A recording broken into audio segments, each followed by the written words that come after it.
Bien, pues muy buenas, con un poco de retraso, pero parece que es la tónica del encuentro. Nos sumamos a una de las últimas sesiones, no la última, pero ya de las que van cerrando este magnífico encuentro de claroscuros, que lleva por título Poética del abismo encantado, con una sugerente vocación que cada uno puede representar en sí y que para nosotros va a tener la oportunidad de presentarles los trabajos de investigación y de creación de algunos de nuestros intervinientes en la mesa, que con mucho cariño y con mucho orgullo también, por diversas razones que vamos a ir exponiendo.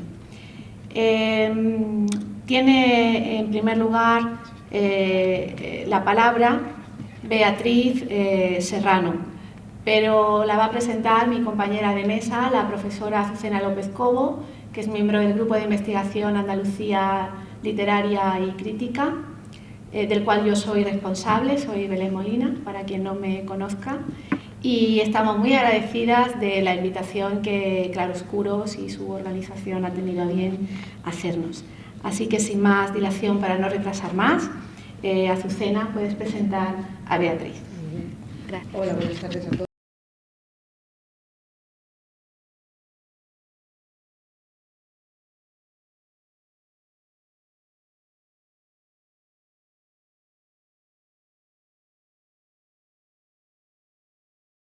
Beatriz Serrano va a ser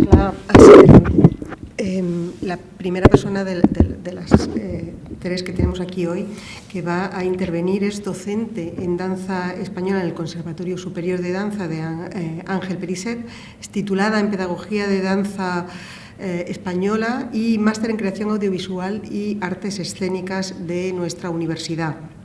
Obtuvo el premio extraordinario de fin de carrera por su trabajo de investigación y matrícula de honor en su trabajo final de máster, ambos en torno a la danza española en el cine franquista, del periodo franquista. Es miembro de la Comisión de la Danza de Sociedad Española de Musicología, SEIDEM, y luego, junto con buena parte del público que tenemos aquí, va a presentar la pieza Xiringuelu en el hall de la facultad, y están todos invitados a verla al finalizar esta mesa redonda. Su intervención, su comunicación artística, tiene como título Xiringuelu, no sé si la pronuncio bien, Xiringuelu, encuentro danzado entre tradición y modernidad. Cuando quieras, Beatriz. Gracias. ¿Qué tal? Buenas tardes a todos. En primer lugar, gracias a Azucena y Belén por la presentación tan cálida y, por supuesto, también dar las gracias a esta compañía tan maravillosa, Paco y Jesús. En primer lugar, no podía sino dar las gracias ya no solo a Débora González a nivel personal, sino también a la UMA por acoger siempre un espacio, por pequeño que en principio sea, para que la danza también tenga cabida en el espacio de investigación. Es algo importante que se le dé el valor a la investigación en las artes, desde las artes. Antes de nada, antes de comenzar como tal con la presentación, me gustaría dejar clara una perspectiva, y es que en realidad vengo aquí en calidad de docente, no tanto como artista. Esto me gustaría dejarlo muy bien claro. A pesar de que traigo una propuesta artística, es una coreografía que van a bailar mis alumnas, a las que agradezco enormemente su presencia aquí. También a mi compañera Estefanía por darme el apoyo. A pesar de ser una coreografía, como decía, no hay que olvidar que esta coreografía estaba pensada desde el punto de vista de la docente. Es decir, es un trabajo de clase, es un trabajo enfocado a, revertir una serie de herramientas en mi alumnado para que posteriormente en su vida profesional pues tengan más recursos y simplemente un aprendizaje desde otra perspectiva a la que normalmente estamos acostumbradas. Entonces, habiendo puntualizado esto, voy a comenzar. Bueno, como ya saben, la pieza se llama Xiringuelu porque es la pieza musical que he elegido para hacer esta coreografía. Todo esto surge porque en el verano del 21 estoy recluida en casa con COVID y oigo hablar de este señor que se llama Rodrigo Cuevas, que en realidad es un performer, yo le llamaría performer, más allá que músico, que lo es. escucho este disco que se llama Manuel de Cortejo, que se editó en el año 2019 y que hizo a la sazón con el productor Raúl Refri. Como bien indico aquí, que dice la página web de Rodrigo, dice: es un disco lento, hecho sin prisas, para escuchar sin prisas, para vivir sin prisas. Es decir, ideal para un confinamiento por COVID. Entonces, de todo este disco, la pieza Chiringuelo me llamó poderosamente la atención y pensé que en algún momento yo tenía que hacer algo con ella. No sabía exactamente cómo, ni cómo, y de qué forma, pero es muy poderosa. Bueno, ya la van a escuchar después, ya verán qué lo es. Todo esto también me hizo como reconectar la idea que últimamente cada vez más, y es algo a agradecer, de que todo lo que es la tradición española, que ha estado durante tantos años como entendida como algo añejo, como algo caduco o heredera de un pasado oscuro que como que nos daba un poco vergüenza mirar, puede tener una nueva vida y por supuesto pasada por el prisma de lo más moderno, ¿no? O sea, como que había un espacio de encuentro entre la tradición y la modernidad y que era una tendencia en boga en la danza española escénica. Para mí fue muy potente ver el espectáculo Electra del Ballet Nacional de España, que se estrenó en el año 2017 y que notablemente el coreógrafo es un coreógrafo que viene de la tradición de la danza contemporánea. Y aquello, bueno, pues tuvo una cierta acogida, a veces un poco como con tensión, a ver qué va a hacer el Ballet Nacional de España con un coreógrafo contemporáneo. Bueno, pues el resultado de una belleza espectacular, porque hay un encuentro entre la tradición y la modernidad que es muy agradable para que entendamos que se puede mirar al pasado sin ningún tipo de rencor, sin ningún tipo de prejuicio y junto a él mirar hacia el futuro. Esto también me llevaba a otras compañías que menciono en mis clases, que mis alumnas ya las conocen afortunadamente, que son pues Nova Galega de Danza, Cucay Danza, que han sido Premio Nacional de Danza, o Aukeran Danza, que van en esta línea de propuesta de danza española con danza contemporánea. Por otro lado, en mi faceta de docente, algo que me ayudó a atreverme en este cometido coreográfico fue la presencia que tiene el Conservatorio Superior de Danza Ángel Péricet en la propia vida cultural malagueña. Hay unos espacios como son el CAC, como son el Museo Thyssen, como es el Festival de Nerja Danza, en donde el conservatorio ya tiene una presencia consolidada y creo que es algo importante a señalar porque hay esos espacios para mostrar ese trabajo y sobre todo para que se vea al alumnado, que es al final mi foco. También pues se dio la circunstancia de que tenía que hacer un pequeño montaje para las pruebas de acceso a las enseñanzas superiores de danza y esto me hizo repensar que quizá podía rescatar esa pieza que tanto me había llamado la atención en su escucha, hacer la posibilidad de convertirlo en una coreografía completa para el alumnado y que además pudiera ser llevada a escena en estos espacios culturales en los que el conservatorio ya tenía una presencia. Los objetivos, por supuesto, el principal, realizar finalmente una coreografía en el aula con la danza tradicional como base, indagando en esas nuevas tendencias coreográficas, musicales y escénicas. Y más específicamente, en primer lugar, hacer más atractivo el trabajo de folclore con el alumnado, que a veces cuesta mucho, y aprovechar también la versatilidad estilística que tiene el alumnado de danza española, que quiero reivindicar. Son los bailarinos más completos, pueden bailar prácticamente cualquier estilo. Entonces pensaba que era como un material muy maleable para poderlo llevar hacia otros estilos, hacia otros lugares. Y por supuesto, indagar en esos procesos de investigación de los nuevos creadores en danza española y con todo ello poder participar, como insisto, en estos espacios culturales en donde ya el centro tenía esa presencia consolidada. Bueno, ¿qué es el chiringuelu? Quizás no les suena esta palabra. El chiringuelu, actualmente, si nosotros lo buscamos, tiene, digamos, como dos acepciones, ¿vale? Lo primero es un ritmo tradicional asturiano, de ritmo binario, es una variante del baile ligero, es decir, es algo bastante vivo, bastante alegre, bastante festivo y además la propia palabra viene de una palabra que se llama chiringar, que significa moverse o agitarse. Era un baile que se bailaba en el contexto de las romerías, era un baile que invitaba a la fiesta y a la celebración, pero que tenía asociado un contexto religioso. Esta dualidad es importante porque luego vamos a volver a ella. Y por otro lado, el propio nombre del ritmo musical ha acabado denominando toda una fiesta actual que se celebra en Asturias el primer domingo de agosto, si no recuerdo mal, que fue recuperada a partir de 1940 y que actualmente se ha convertido en un festival multitudinario, un reclamo turístico de bastante importancia en la vida asturiana.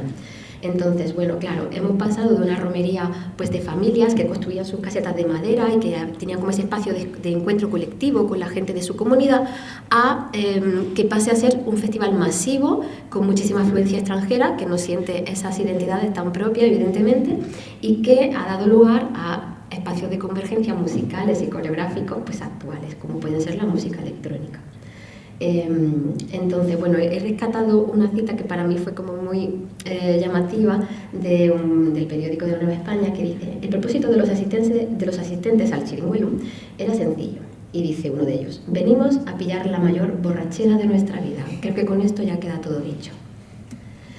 Aquí les pongo imágenes de lo que sería la celebración del Chiringuelo actual, es decir, masivo, gente de todo tipo, gente vestida de manera muy informal, y como ven en la fotografía de la derecha, bueno, pues bastante crowded, como se diría en inglés, ¿no? No me sale la palabra en español, perdóname. Y esta fotografía que para mí resumía un poco el espíritu de lo que yo quería conseguir con la coreografía, es decir, de repente algo que era tradicional, algo que era familiar, colectivo, comunitario, incluso religioso, se ha convertido en un festival electrónico en donde al final la figura mesiánica se transpone en el DJ, que va dirigiendo toda esa vorágine colectiva, ¿no?, de danza, de frenesí, de desenfreno, que acaba consolidándose, bueno, pues en esta borrachera masiva. Bueno, pues alcohol aparte, vamos a ir un poco a qué pasaba a nivel más, digamos, más teórico. Bueno, este encuentro de tradición y modernidad me vino un poco revelado en ese verano del confinamiento a partir de un artículo del País, de Carlos Marcos, que se llamaba El orgullo de lo popular revoluciona la música española. Es decir, venía a confirmar esta intuición que yo tenía de que había una tendencia en boga, ya no solo musical, sino también coreográfica, de buscar ese espacio de encuentro entre la tradición y la modernidad, a partir de la música electrónica. Grupos como Rodrigo Cuevas, Bayuca, Tanchugueiras, Califato 3x4, Keral Laoz, también un poco más en la línea del hip hop quizá. Bueno, no sé si hip hop, me lo perdona si me he metido ahí yo donde no, ¿vale? Pero bueno, son esos artistas que están, y cito textualmente, reinterpretando la música popular española en clave contemporánea. En danza española sucede un fenómeno, y es que normalmente vamos como a la cola de lo que sucede musicalmente, ¿vale? En danza española va demasiado ligada a la música, y entonces las tendencias que suceden en la música al final se acaban replicando en la danza. Entonces, me gustó rescatar el concepto de folktrónica que decía Fernando Neira, un periodista musical que tiene ese blog que se llama Un disco al día, en donde se consolidaba muy bien esto que yo quería como traer a colación en la coreografía, que es la tradición con la música electrónica, de manera que se asociaban los cultos religiosos primitivos tradicionales con lo que hoy en día sería un culto comunitario, como son los espacios de música electrónica, los festivales de verano, las raves, etc. Aquí hay algo que me gustaría señalar. En una entrevista de Mundo Sonoro, Rodríguez Cuevas decía que el propio Chiringuelo, referido a su composición del disco, es decir, no al Chiringuelo tradicional, él decía que para componer esa canción él se había basado en melodías de diferentes canciones populares asturianas. Es decir, no ha tratado de hacer el Chiringuelo tal cual, sino que se ha basado en el ritmo del Chiringuelo, en el espíritu del Chiringuelo, y con ese aire, trayendo un poco piezas de otras manifestaciones tradicionales asturianas, ha hecho su composición, que ya no estamos hablando de tradición, estamos hablando de otra producción artística de nombre. Bueno, esto mismo, como les decía, sucede también en la danza, y cada vez hay más compañías de danza que llevan en sus propuestas un encuentro entre el folclore, ya sea de manera local o de una manera un poco más digamos, estilizada, con la danza contemporánea. Para mí es muy significativo el trabajo de Sara Cano en esta pieza que se llama Vengo, y también en propuestas que son bastante más arriesgadas, más a nivel escénico, como por ejemplo el colectivo Mucha Muchacha en esta coreografía que se llama Para Cuatro Jinetes, o por ejemplo el colectivo La Imperfecta con esta propuesta que se llamó Sudar Folklore. En todas ellas hay no solamente un encuentro con la danza contemporánea, sino también con otras convergencias artísticas, como pueden ser la dirección escénica desde un punto de vista más vanguardista, bastante más arriesgado, y también por supuesto con la música electrónica. De hecho, en esta fotografía se puede ver que al final de la línea de los bailarines hay alguien que lleva una mesa de mezcla a nivel DJ. Bueno, pues con todo esto nos vamos cómo ha sido nuestro propio proceso creativo. Y digo nuestro porque no puedo hablar por mí, hablo también en nombre de ellas que han participado activamente en ello. Lo primero fue una escucha activa de la pieza Chiringuelu. Vamos a desgranarla, vamos a ver qué partes tiene y de qué manera a partir de esa estructura musical podíamos hacer análoga a una estructura coreográfica.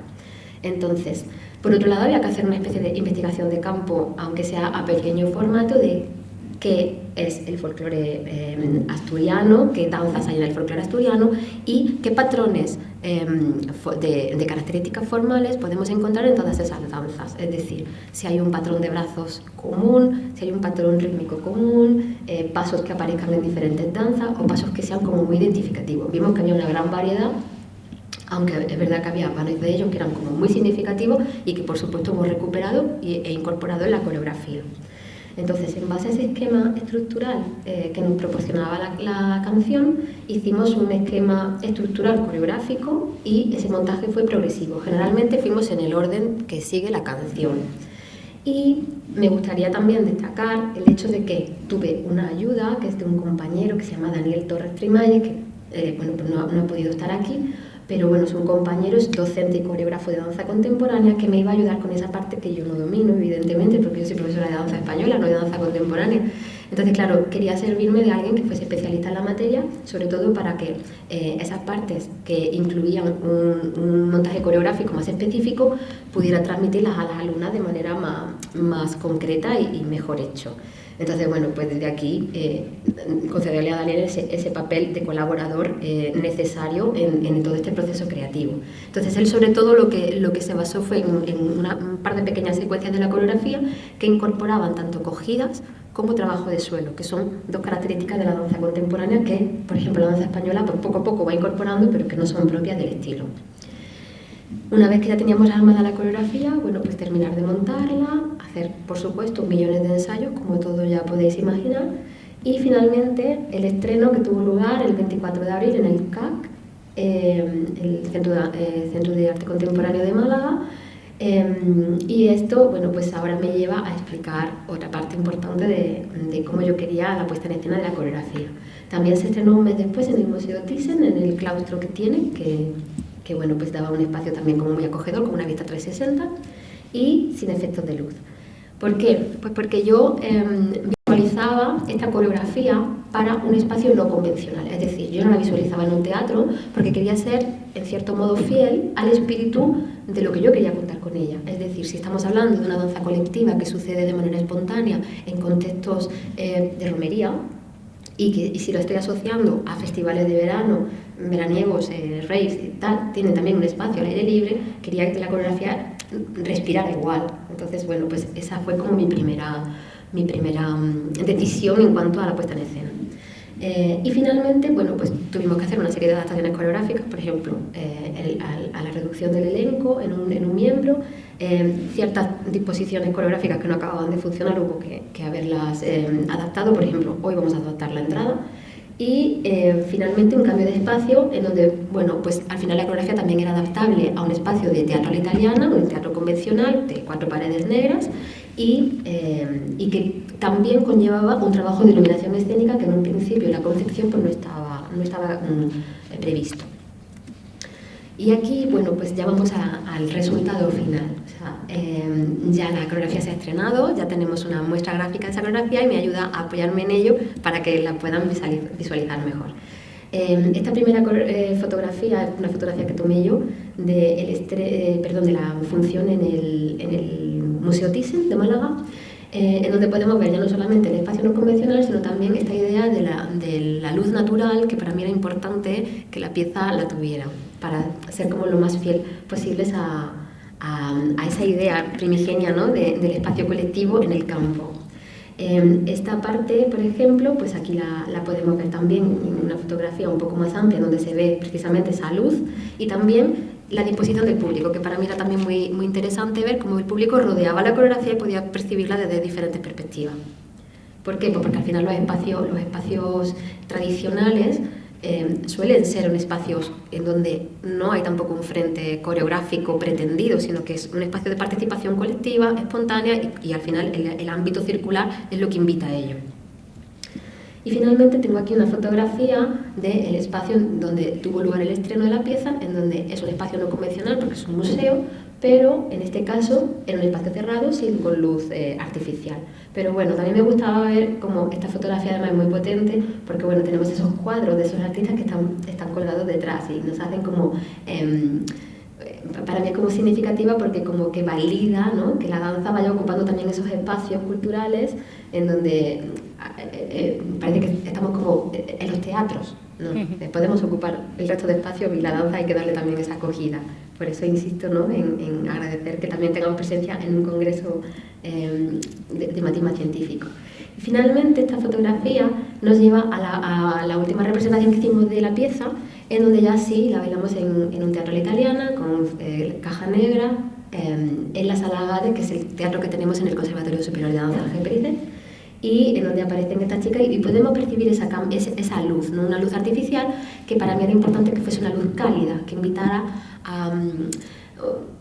digamos que, bueno, precisamente por eso, ¿no?, que viera esa calidez también al baile, que se apoyara en esos tonos tierra que hemos elegido para el vestuario y que también diera un espacio intimista. Es verdad que en la coreografía hay una parte como más rabera, o eso he intentado, en donde la luz cambia a una luz fría, en un cenital central, en la parte más potente musicalmente y también coreográfica a mi juicio, en donde la luz se vuelve fría y parpadea, para dar precisamente esa sensación más de rave electrónica. Entonces tenemos como la parte más tradición, más recogida, más, incluso diría yo, como de culto, ¿no?, más religiosa, y también esa parte pues más festivalera y más trayera. Aquí finalmente quiero dedicar un momentito para hablaros del vestuario y del resto de elementos de la puesta en escena en las bailarinas. Y bueno, pues como ven, hemos elegido unos tonos tierra mayoritariamente, entre la gama de los blancos, beige, marrones, mostazas, kakis, con variedad para que se viera también. A mí me parecía muy importante respetar la individualidad de las intérpretes, y un calzado actual, moderno, que una se llevaría a un festival de música. ¿Por qué? Pues para darlo todo. Evidentemente, algo que te permita bailar, saltar y bueno, pues estar disfrutando de una fiesta. También me gustaría señalar la diferencia de peinados que aquí podéis ver. También el maquillaje, es un maquillaje en tonos neutros, van adornadas con brillantes, es algo que últimamente he visto que se ponía de moda en los festivales, lo vemos en Instagram, ¿no?, en Coachella, este tipo de cosas, pues estos brillos, estas trenzas y tal, y que les dije a las chicas que trataran como de replicarlo. Otra cosa que me gustaría señalar, para mí era muy importante abandonar el moño. El moño está asociado a la danza española, esta cosa como antigua, como folclórica, viva el moño, pero también hay que saber desprenderse del moño. Entonces, bienvenida el pelo corto, bienvenidas las mechas, los colores estridentes. Ahí por ahí hay una chica que tiene el pelo rojo fantástico. ¿Por qué? Porque la modernidad es esto. Entonces, no podemos pretender ir de modernos si no abrazamos esa modernidad con nosotros. Si la danza española sigue anclada en un código tradicional todavía y pretende como subvertir un poco el orden, tiene que entrar en ese orden y adaptarlo como propio. También eran, por supuesto, bienvenidos los tatuajes y los piercings. Es algo que normalmente en danza española solemos censurar bastante. Si tú vas a hacer un baile de escuela bolera donde te quieres transponer al siglo XVIII, pues un piercing, un tatuaje te quita de esta idea. Entonces, para mí era muy importante como reivindicar esa parte moderna, que ellas, que son chicas de hoy en día, son las que lo están interpretando. Entonces, vamos a traernos vuestra estética a este baile, ¿no?, que es donde podemos como sentirnos más cercanas, ¿no?, e ir desprendiéndonos poco a poco de ese bagaje que hemos pensado que es impertérrito, que no se puede poner y es como casi una cosa de museo. No, la danza, sobre todo la danza tradicional, es algo vivo y hay que vivirla, hay que vivenciarla y hay que traerla a la actualidad. Y bueno, pues con esto terminar recordando, aquí está pitándome el móvil, recordando que por favor vengáis a verlo, porque al final todo esto, si no hay un público al que dirigirse y que lo disfrute, pues no tiene sentido. Agradecer una vez más vuestra presencia aquí. Muchas gracias por llevar conmigo esta locura a la realidad y gracias a todos por escucharme.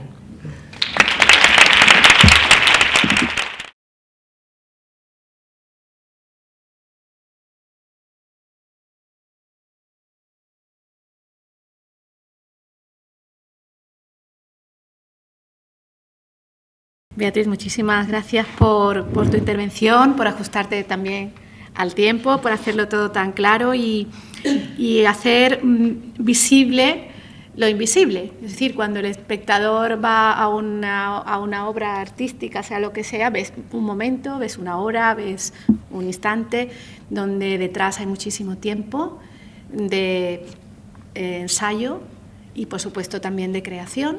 Y esta es un poco la parte que nos ha destapado Beatriz y ha sido muy interesante en esas escalas entre la tradición y la modernidad como espacio para la creación. La creación tiene esa fuente patrimonial a la que podemos acudir y que nosotros también desde los estudios literarios y nuestro grupo de investigación reivindica. Así que estamos deseando ver ya. Esto voy ligera. El siguiente invitado es Jesús Baena Criado, doctor Jesús Baena Criado, y lo digo así porque ha sido reciente, y aquí retomo también un poco el discurso inicial del cariño con que abrazamos esta mesa, particularmente con él también, porque ha sido doctorando de la Universidad de Málaga. Así que para nosotros es un orgullo que ya esté ejerciendo. Ha sido doctor en Teoría de la Literatura por nuestra universidad, como les he dicho, y como es propio de la formación doctoral, pues ha realizado estancias internacionales, y aquí queremos destacar la que ha tenido en la Universidad Ca' Foscari de Venecia. Ha fundado el aula de debate de la UMA, lo cual también pues da un poco carta de naturaleza a su potencial, a sus competencias en otras disciplinas, y también, sobre todo, va a justificar su interés retórico. Ha sido ponente, conferenciante y miembro también de diferentes comités en universidades, eventos, congresos nacionales e internacionales. También ha publicado, como ya también es propio de los estudiantes de doctorado, de estas nuevas oleadas que se tienen que enfrentar al mundo de la investigación y de la publicación, que esto es un aspecto que también desde los laboratorios de claroscuro se atienden, esa trastienda de la investigación que él tiene muy reciente y que ya no va a abandonar, estoy segura. Pues ha realizado publicaciones en editoriales importantes como Peter Lang, Renacimiento o Marcial Pons, entre otras. Actualmente es miembro de la Red Iberoamericana de Teoría y Estudios Literarios, que tiene un rango internacional muy importante. También es miembro de la Organización Iberoamericana de Retórica de la Universidad de Alicante, y también pertenece al grupo de investigación de estudios literarios de la Universidad de Málaga, del que es responsable el profesor Enrique Baena. Él está aquí de ponente, pero él también ha organizado muchos encuentros nacionales e internacionales relativos a la literatura, a la retórica y la cultura, entre ellos pues uno muy recientemente precisamente de Reditel. Así que Jesús tiene la palabra, él nos va a hablar de cosmovisiones poéticas en la contemporaneidad, aproximaciones desde el concepto de la invención estética. Tiene la palabra Jesús.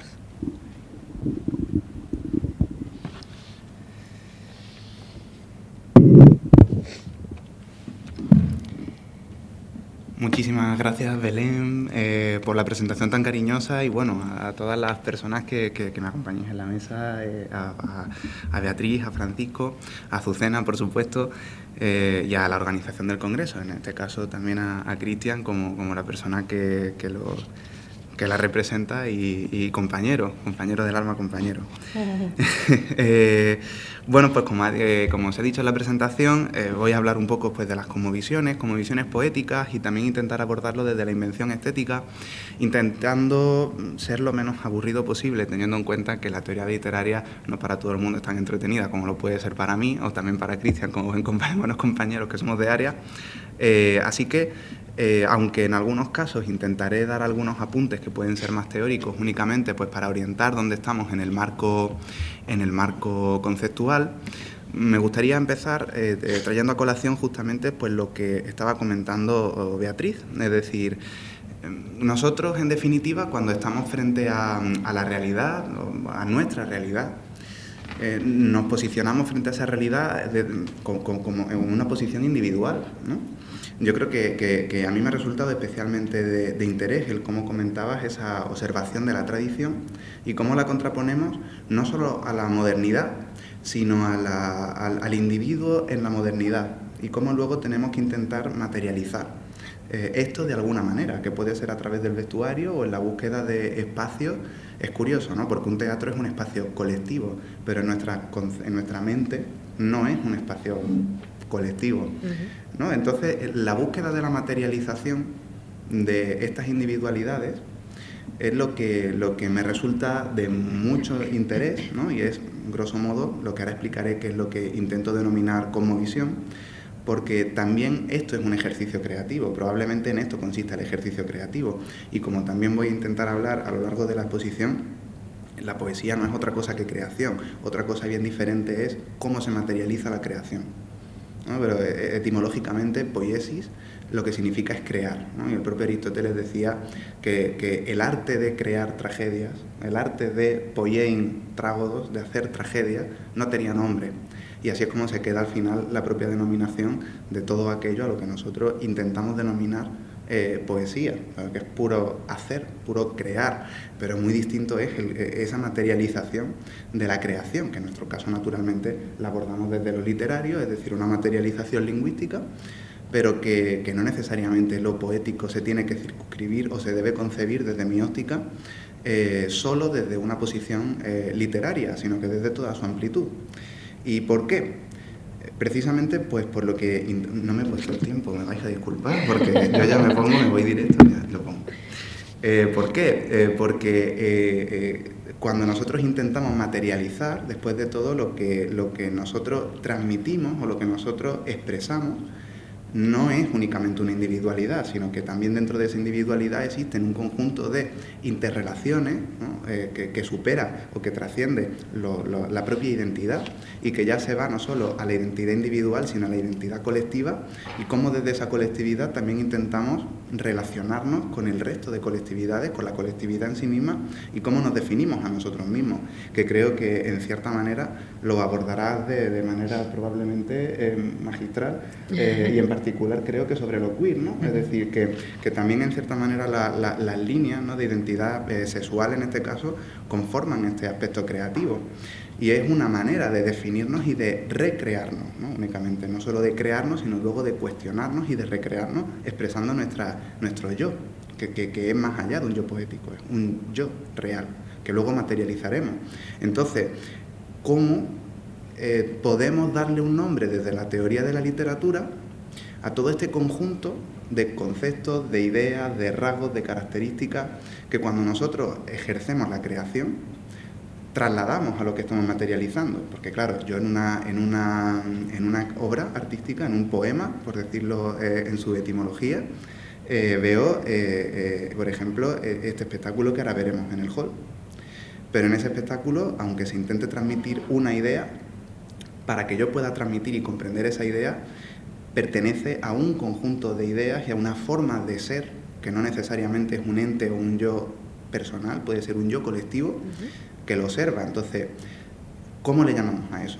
¿No? Yo creo que desde el siglo XVIII, siglo XIX, que es cuando ya situamos como disciplina el nacimiento de la teoría de la literatura, es lo que intentamos darles un nombre a esto.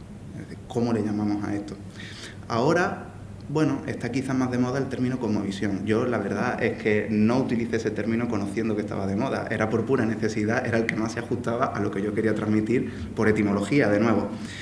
Entonces, aquí tenía algunas notas con las cuales pretendo orientar un poco, que es, pues bueno, la cosmovisión, que va en la estela, pero que no es equivalente a la Weltanschauung alemana, se configura de la siguiente forma, y es que se constituye como una idea o un conjunto de ellas relativas a la totalidad de la realidad, incluido el ser humano, sobre la cual se va a fundamentar el resto de las relaciones y de las interrelaciones entre sujeto-objeto, objeto-sujeto y objeto-objeto. Es decir, todas las relaciones posibles entre un sujeto o un objeto y entre un objeto y otro objeto. En similitud a lo escrito por Rodríguez Pequeño en el 1997, que no sé si es profesor o catedrático, pero en cualquier caso seguro que profesor en la Autónoma de Madrid, un compañero también de teoría de la literatura, lo importante es la percepción de la realidad. Aunque en lo que llamamos realidad objetiva, tal realidad sea imposible. El resultado es la ficcionalización no del objeto o la realidad, sino de la misma percepción. Lo cual, a la vez, y es un poco a donde me gustaría llevar mi intervención de hoy, nos abre un nuevo panorama, ¿no? Que yo creo que eso se abre también en el siglo XXI en particular, pero en el 2021, por el momento en el que nosotros nos encontramos. Y es que si la realidad podemos estar de acuerdo en que tenga una existencia, pero por otra parte estamos de acuerdo en que, en cierta manera, que además esta semana lo comentaba con algunos alumnos, que en cierta manera el ser humano está encerrado consigo mismo, es decir, en su propia humanidad, y que podemos todos a lo mejor consensuar que la existencia de la realidad es tal, es decir, es efectiva, existe fuera de nosotros, pero que todo lo que nosotros podemos conocer de lo real no es otra cosa que un artificio, es decir, todo conocimiento en definitiva no deja de ser al final un depósito de nosotros mismos sobre lo que nosotros intentamos conocer o lo que pretendemos conocer. Pero claro, eso entonces abre una segunda vía, ¿no? Que sería, ¿y si toda la realidad es a la vez un poema?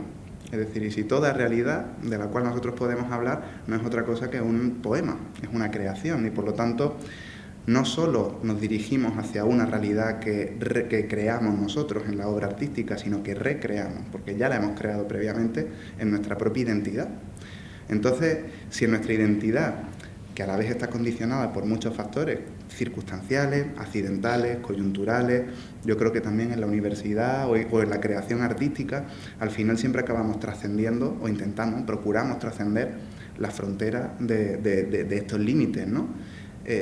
Pero igualmente, bueno, somos hijos de nuestro tiempo, ¿no? Lo cual no es malo, ¿no? Ya lo decía Ortega, yo soy yo y mis circunstancias, y eso no es algo de lo que avergonzarse, sino algo de lo que sentirse tremendamente orgulloso, pero a la vez el conocimiento de la universidad nos impulsa siempre a buscar lo universal, algo más allá, ¿no?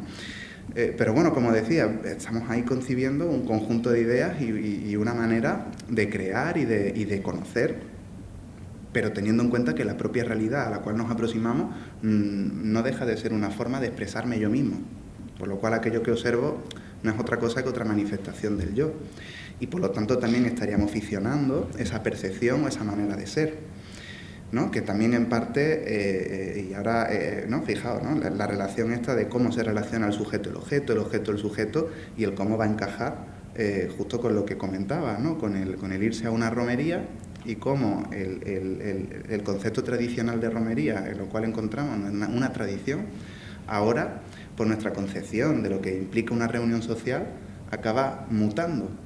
Pero no porque el rocío haya cambiado, lo que cambia es la concepción que tenemos nosotros del rocío y cómo lo que tú decías, lo mesiánico, se acaba transponiendo en el artista, que en realidad no es algo tan nuevo, porque en la Edad Media no era otra cosa al final, es decir, la propia imagen de Dios era ese Dios poeta, Dios creador de todo.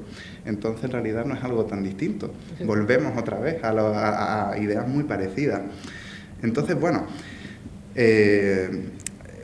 claro, si esto ocurre de esta forma, lo que habría que preguntarse sería también cuáles son las identidades y cuáles son las recreaciones, cuáles son las cosmovisiones desde la cual la creación artística y en particular la poética literaria está, de dónde nace, cómo nace, ¿no? Y hacia dónde nos dirigimos, ¿no? Porque también aquí habría que establecer, que yo creo que el Congreso lo pone un poco ¿no? delante de nosotros, una posición crítica entre lo pop y lo creativo. ¿Es equivalente? No lo es. Existe un diálogo, existe lo pop, claro, entendido al final como una cultura popular. ¿La cultura popular es compatible con una creación artística plena? ¿O cuanto más plenitud queremos alcanzar en lo creativo, más nos alejamos de lo popular?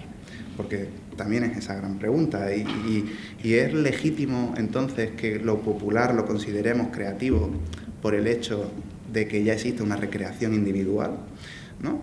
Entonces yo creo que se abren unas preguntas que pueden ser de mucho interés y desde la cual yo creo que intentando conceptualizar, porque yo también siempre intento decirlo y lo digo sin falsa modestia, lo digo con una modestia sincera, yo no estoy diciendo nada nuevo, yo me estoy limitando a interpretar lo que se ha dicho una vez y otra, en cierto modo estoy haciendo lo que comentabas, ¿no?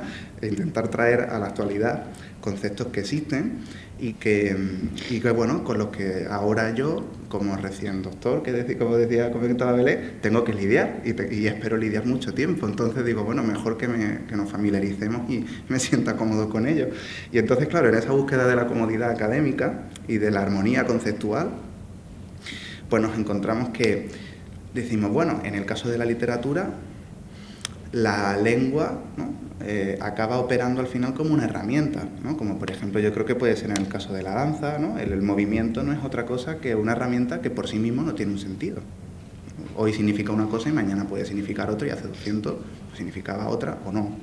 Pero bueno, es decir, carece de un significado por sí mismo, por lo cual esto nos abre también esa primera pregunta, ¿no? ¿Sería suficiente para considerar algo artístico una recreación en lo formal? Es decir, en lo lingüístico puramente hablando. Porque claro, la lengua es, y aquí también me voy, la lengua es un espacio colectivo. Por lo cual el poeta literario lo que hace es utilizar lo colectivo para intentar transmitir algo individual, que es lo que va a ocurrir. Cuanta mayor poeticidad, es decir, cuanta mayor creación o recreación, menor espacio colectivo va a encontrar en la lengua, mejor dicho, menos se va a encontrar a sí mismo en ese espacio colectivo que es la lengua. Por lo cual, claro, vamos a ir tensando ese límite, esa frontera normativa y estándar de la lengua hacia una individualidad cada vez mayor que nos puede conducir muy peligrosamente hacia lo inconmensurable. Es decir, claro, una radicalidad individual en la que he significado de una manera tan plena un signo que nadie lo va a entender nada más que yo. Con lo cual no habría ningún tipo de transmisión. Y eso yo creo que puede pasar tanto en el movimiento como en la palabra, ¿no? Por lo cual decimos, vale, una radicalidad individual puede ser buena o no, ¿no? Porque, bueno, el objetivo artístico, en cierta manera, también puede ser una manera de transmisión. Por lo tanto, vamos a limitarnos, no vamos a ser tan radicales, vamos a irnos un poquito. Bueno, tenemos que encontrar un punto medio y, sobre todo, no rechazar la individualidad, sino encontrar la manera de que esa individualidad llegue, que ahí es donde entraría la retórica. La retórica como una estrategia para evitar la inconmensurabilidad, que en cada disciplina tendrá la suya, pero nosotros la retórica claramente. Entonces, vale. Pero, y entonces ahora aquí vendría la otra pregunta que yo me plantearía, que sería, y una vez que nosotros transmitimos esa individualidad y esa cosmovisión, esa conciencia, ¿hacia dónde y hacia quién la dirigimos? Porque si hasta ahora hemos acompañado más o menos esta ponencia, que espero que no esté resultando demasiado desordenada por no leerla, sino que más o menos vaya guiándose y no, si la hemos ido siguiendo las ideas, nos encontramos con que de lo colectivo pasamos a lo individual, ahora de lo individual queremos ir a lo colectivo, pero de repente podemos encontrarnos con que una sociedad, una gran colectividad se va a componer de individualidades en las que, mejor dicho, que con la democratización de la educación, con la democratización del arte, lo esperable sería que esas individualidades se profundizasen cada vez más. Con la inteligencia artificial, con una educación, bueno, con la virtualidad, con el metaverso, es decir, vamos a encontrar espacios que cada vez se van a individualizar más. Y entonces la pregunta es, ¿hacia dónde dirigimos lo creado, lo poemático? Porque lo dirigimos hacia otra individualidad. Claro, pero ¿y esa individualidad va a compartir exactamente lo que yo hago o no lo comparte? Eso sería desde una posición teórica, ¿no? Que sería cuáles son esos retos que nosotros podemos encontrar de cara al futuro. Pero ahora, por otra parte, me voy a la realidad, y aquí no tanto quizá tan académico, quizá más valorativo, pero intento que no sea algo tan valorativo o algo tan personal, sino que volvemos a la cultura pop y decimos, vale, ¿qué es lo que está triunfando? Es decir, ¿qué triunfa en la sociedad hoy en día? Y entonces podríamos decir, lo que triunfa precisamente en lo epidérmico, en lo superficial. Es decir, ¿triunfa arte en el que la persona o en el individuo o el creador se esté encontrando con otras grandes individualidades? Una pregunta legítima. No digo, por ejemplo, que sea la totalidad, pero en el mundo editorial o en el mundo literario la mayor parte del éxito que encontramos ¿Es aquel en el que encontramos grandes individualidades dialogantes con otras o no? Porque si la respuesta fuese que no, entonces decimos, bueno, esto manifiestamente tiene un éxito comercial, puede ser el bestseller. Pero lo poético que nosotros deberíamos encontrar aquí no lo encontramos, porque no se está desvinculando lo colectivo o lo normativo de lo lingüístico, es decir, no hay una desvinculación, no hay una conciencia individualizadora de la lengua, ni totalizadora, no hay una dimensión individualizadora de la realidad, pero sin embargo, muchas personas se encuentran en ese espacio cultural, de alguna manera, quizás más que artístico, sería algo cultural, y se sienten identificados con ello. Si yo dijese que voy a hacer un poema en el que digo, esta mañana sonó el despertador, no había nadie en mi cama, me acordé de ti, y lo pusiese en Instagram, seguramente muchas personas dirían, esto es un poema, qué bonito. Claro, y la cosa es, claro, like y compartir. Claro, y la cosa es, ¿lo es o no lo es? Es decir, la academia tiene que rendirse hacia lo que todo el mundo dice que es arte porque vende tantos libros, o nosotros debemos considerar que exista verdaderamente esa creación y recreación y esa conciencia de un individuo frente a lo colectivo y una conciencia de lo colectivo en lo individual. Y si eso es así, entonces el reflejo de las cosmovisiones es en sí una producción artística.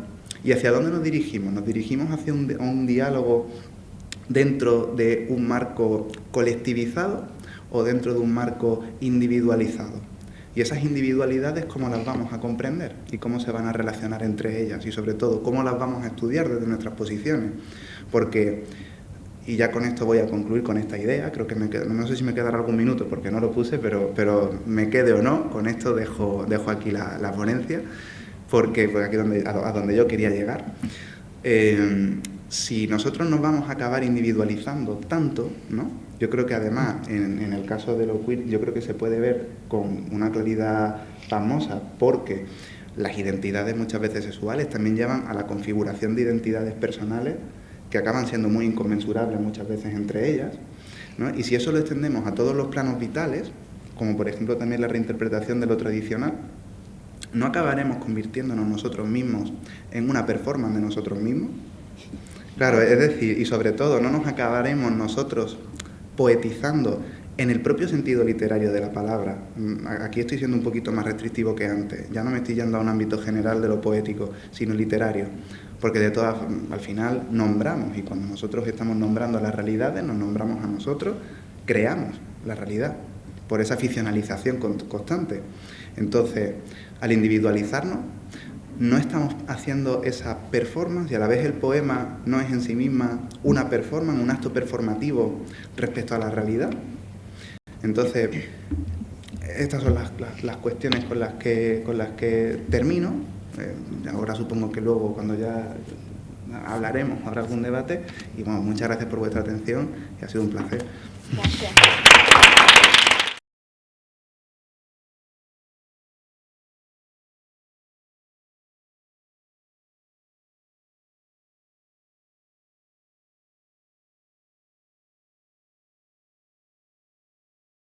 Bueno, muchas gracias, Jesús, por esta sugerente intervención y por ajustarte también al tiempo. Yo creo que lo que has propuesto, bueno, puede dar lugar a un debate interesante, sobre todo porque, esa radicalización de la individualidad habrá que ver hacia dónde nos lleva, sobre todo desde una perspectiva, como tú mismo has citado, no lo he citado yo, que conste, has citado tú a Ortega, así que tengo que entrar ahí.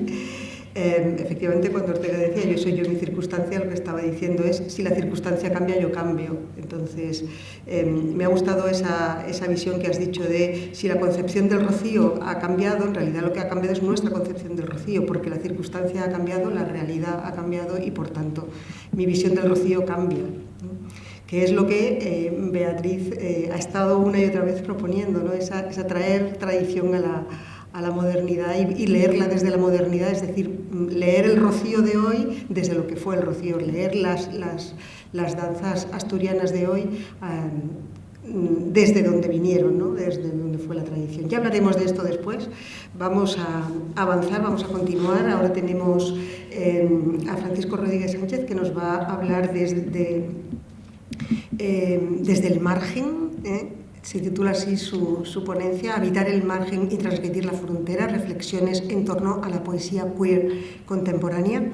Francisco Rodríguez es estudiante del programa de doctorado en Lingüística, Literatura y Traducción de nuestra universidad, y su tesis basa precisamente sobre la poesía queer española. Él nos va a dar una visión de qué tipo de poesía o desde dónde la mira para completar precisamente la interpretación de esa poesía.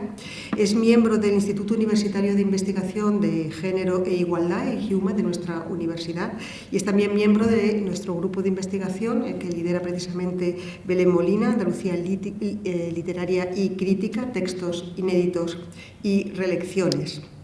Sus líneas de investigación, lógicamente, son por un lado la literatura y el género, por otro lado la literatura contemporánea y el análisis literario.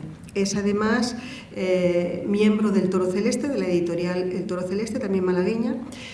Colabora con la vocalía de poesía del Ateneo de Málaga y con GALEF, la Asociación de Jóvenes Investigadores e Investigadoras de la Literatura y la Cultura Hispánicas. Y además es coorganizador de las jornadas de literatura, género y subversión que se celebraron por primera vez este año y que esperemos que tengan continuidad en adelante. Muchas gracias, Paco. Tienes 20 minutos. Gracias. Esperemos que... Pues muchísimas gracias, Azucena, por la presentación. Gracias también, Belén, y por supuesto a mis compañeros de mesa. Ya en este quinto y último día de Claroscuros. Yo también prometo que voy a ser breve y además no solo traigo una parte teórica, sino también acabaremos leyendo poemas, de manera que así contribuyo al espíritu de este congreso, que también es un festival. Realmente lo que traigo aquí viene a ser una parte de lo que estoy desarrollando ahora mismo en mi tesis doctoral, en este segundo año, que básicamente se centra en estudiar la aplicación o la aplicabilidad de dos enfoques distintos pero complementarios al análisis poético literario, que por un lado son los estudios culturales queer y por otro, que ahora lo voy a explicar un poquito, y también la noción de la paratopía creativa para explicar la difícil localización de los escritores y escritoras en el ámbito social y literario, cuando además se le van añadiendo marcas, embragues o dispositivos que aportan lo que consideramos como marginalidad. Mi hipótesis parte de que este doble enfoque facilita el acceso a matices que hasta ahora han estado desatendidos, ocultados o incluso negados por otras tendencias más tradicionales exegéticas, que de forma deliberada o no han sesgado la lectura polifónica y diversa de nuestra tradición literaria, a la hora sobre todo de tratar la sexualidad, las identidades y el deseo.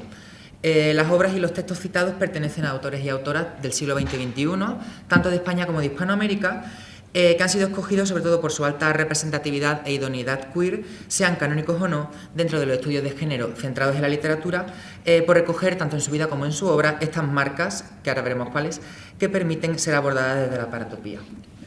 El primer término que nos ocupa, digamos que surgió en torno a los años 80, y realmente la literatura académica generada en y desde los estudios queer en sus múltiples disciplinas también acabó atracando en los estudios literarios, no solo en el contexto estadounidense, sino también en el ámbito hispanohablante, aquí en España y sobre todo también en Argentina.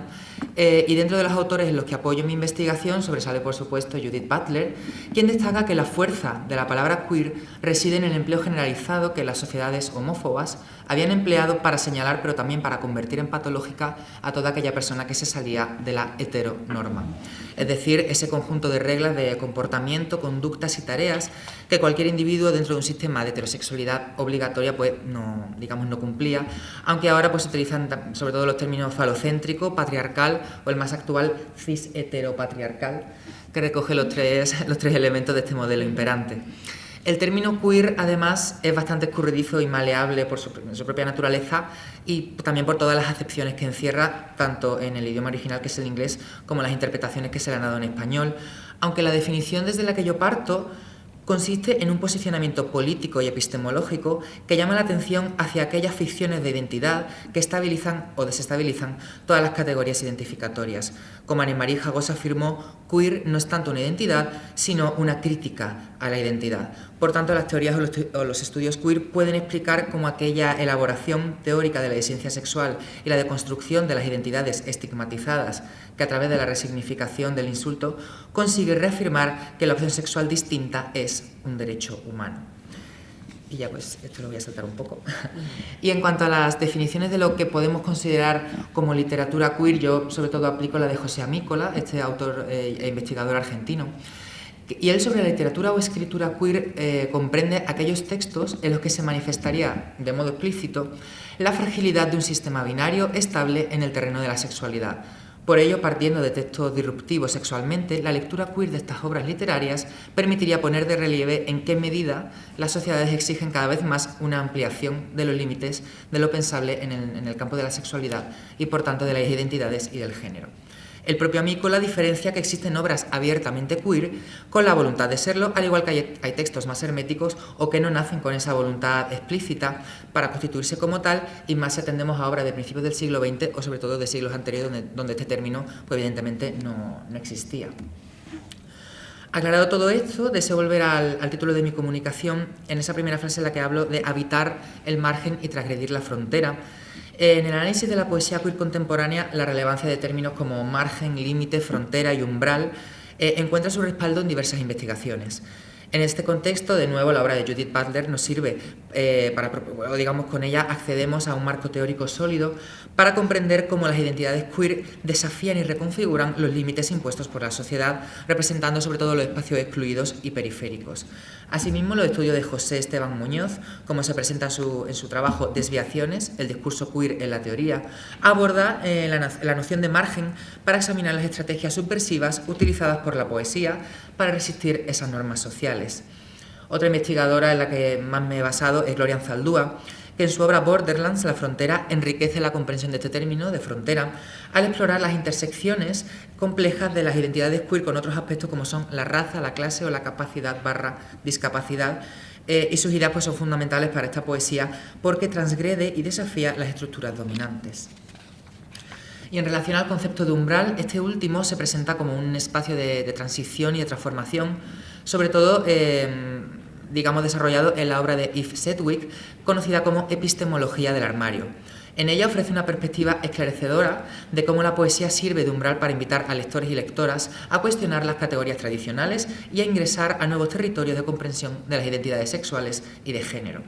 En comparación con otras nociones como centro, núcleo o norma, la poesía queer desafía la centralidad normativa al destacar esas voces periféricas y al desviarse de las estructuras convencionales.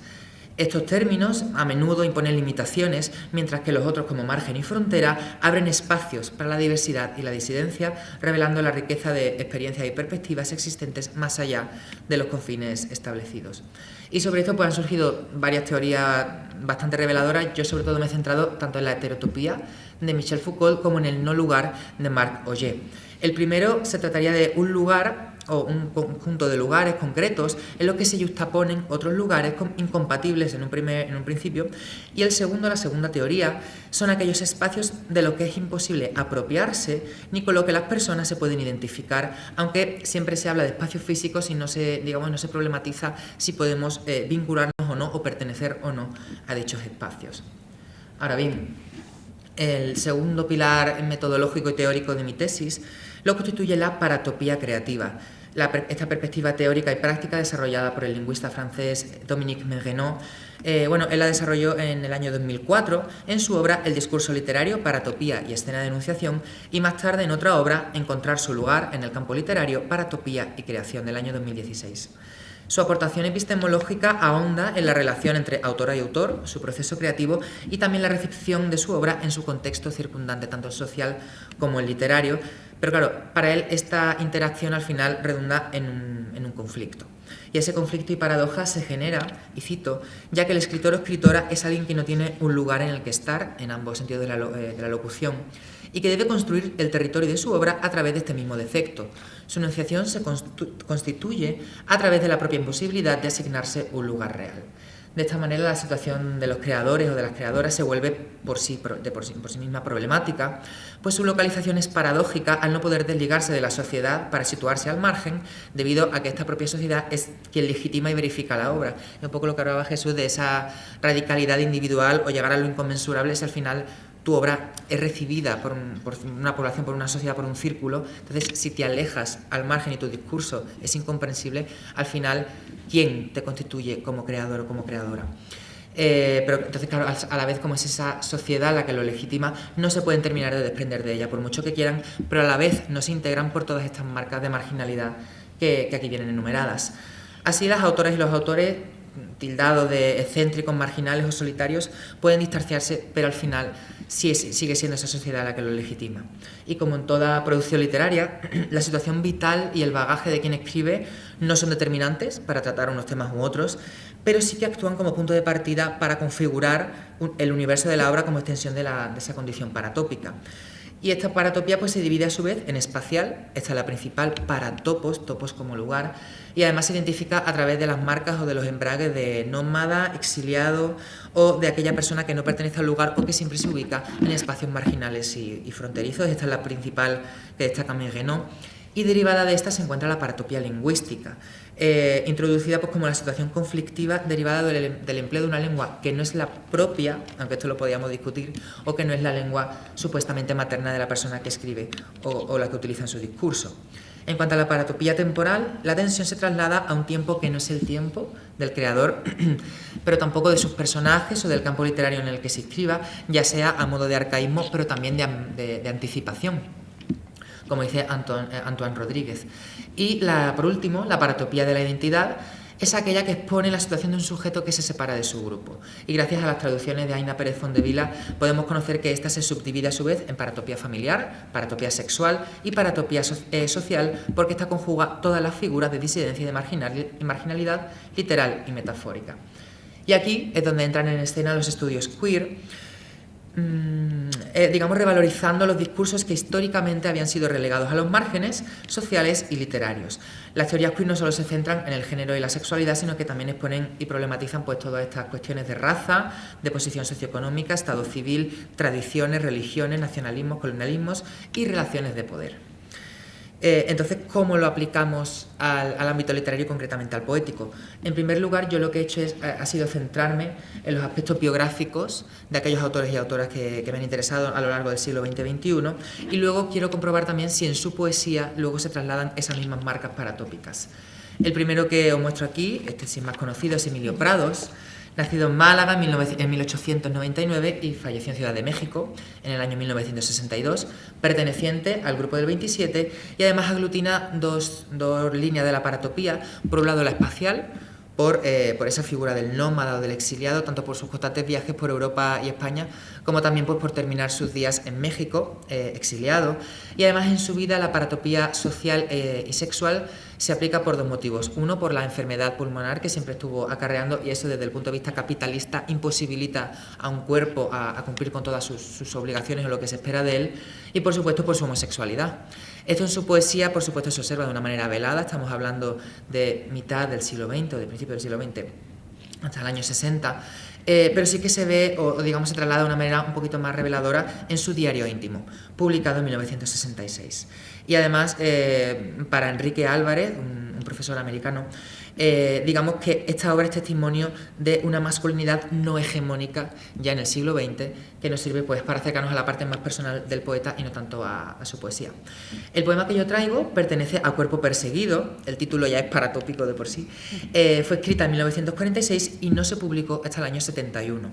Y el siguiente poema dice esto: cerré mi puerta al mundo, se me perdió la carne por el sueño, me quedé interno, mágico, invisible, desnudo como un ciego, trémulo, transparente, me quedé sobre el viento, igual que un vaso limpio de agua pura, como un ángel de vidrio en un espejo. La localización paratópica ya se revela su aporía desde el primer verso, con el rechazo a la sociedad que digamos, rodea al sujeto expresado en primera persona, a través de un pasado que no se puede adivinar por lejano o reciente. Y los adjetivos encadenados en las plurimembraciones se ubican en un campo léxico que transmite además la fragilidad y la percepción de no hallar ese lugar estable y también, sobre todo, de la fragilidad y la transparencia, el vaso, el agua, el vidrio. Y por tanto la materia no existe, no existen esas etiquetas a las que aferrarse. Y además esto también se observa en otros poemas de este mismo libro como Trance y Vida, Tránsitos o Posesión Luminosa, por citar algunos. Otra autora también bastante conocida es Alejandra Pizarnik. En su caso, la paratopía espacial e identitaria se funden principalmente porque su familia emigró desde Ucrania a Argentina, que esto no lo sabe todo el mundo, huyendo del nazismo, y además ella tuvo que cambiar de nombre, de Flora, pasar a Alejandra. Además, aunque vivió y creció en el país, en Argentina, cuya lengua es el español, realmente ella se crió en un colegio hebreo donde aprendió y utilizaba principalmente el yiddish. Entonces ella en algunos textos, sobre todo en la parte de sus diarios y su biógrafa, destacan que ella era consciente de que no se terminaba de ubicar en ningún sitio, de que estaba esa tensión a la hora de localizarse.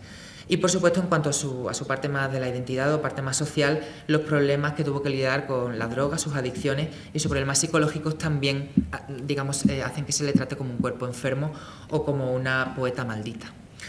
En este caso, el poema que podéis leer viene en su obra La última inocencia y se titula Cenizas. Dice así: La noche se astilló en estrellas, mirándome alucinada. El aire arroja odio, embellecido su rostro con música. Pronto nos iremos. Arcano sueño, antepasado de mi sonrisa. El mundo está demacrado y hay candado, pero no llaves. Y hay pavor, pero no lágrimas. ¿Qué haré conmigo? Porque a ti te debo lo que soy, pero no tengo mañana. Porque a ti la noche sufre.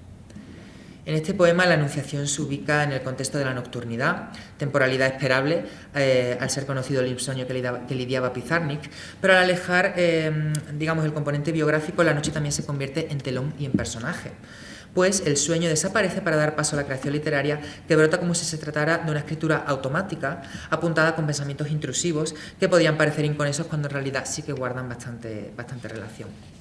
Sin embargo, el empleo de la primera persona que oscila entre el plural y el singular configura un desdoblamiento de la voz poética como si se mirara a un espejo, luego a sí misma y luego de nuevo a ese espejo. La multiplicidad de máscaras además revelan una identidad compleja susceptible de ser categorizada como queer al incorporar, melancólicamente al otro y al yo en un mismo diálogo. Esta autora que aquí os presento, Gloria Anzaldúa, es la más paradigmática de los tres que llevamos hasta ahora, pues su vida y su obra también albergan rasgos paratópicos espaciales e identitarios por su condición chicana que le llevaba a estar siempre habitando esa frontera, como digo en el título. La paratopía espacial se encuentra en sus antepasados inmigrantes mexicanos y en su infancia nómada entre la frontera de Texas y México. La paratopía lingüística, como podéis leer, por supuesto, al mezclar el inglés, el español y también notas del náhuatl, propio de México. Y en la paratopía de la identidad cumple con todas las subcategorías. Por un lado, la familiar, huérfana desde pequeña, social por ser una mujer de origen humilde y campesino, racializada en la sociedad estadounidense que privilegia la raza blanca, y desde pequeña además tuvo distintas enfermedades y en cuanto a sus creencias también lidiaba con esos antepasados o creencias propias indígenas. Y a esto, por supuesto, hay que unir la paratopía sexual, ya que ella era una declarada lesbiana. De su obra Borderlands, La frontera, destaco los siguientes versos de Sus plumas el viento. Es un poema de corte narrativo que ella dedica a su madre porque además también se caracterizaba por eso, por unir poesía con cuentos, con parte de ensayo, como se ve en la primera parte de Borderlands, aunque en la segunda se centra más en la poesía. Y además ella sobre todo destaca las relaciones de poder, ¿no? o la violencia que se revela en esas relaciones hombre-mujer, blanco-racializada, anglo o chicana y rico y pobre. Y dice así: Ayer, entre las matas de maíz, she had stumbled upon them. Pepita on her back, grimacing the sky, the Anglo buzzing around her like a mosquito, landing on her, dying in, sucking. When Pepita came out of the irrigation ditch, some of the men spit on the ground. She listens to Chula singing corridos, making up los versos as she plants down the rows. She pulls ahead, kicking terremotes, el viento sur secándole el sudor. Un ruido de alas humming songs in her head, que le dé sus plumas el viento.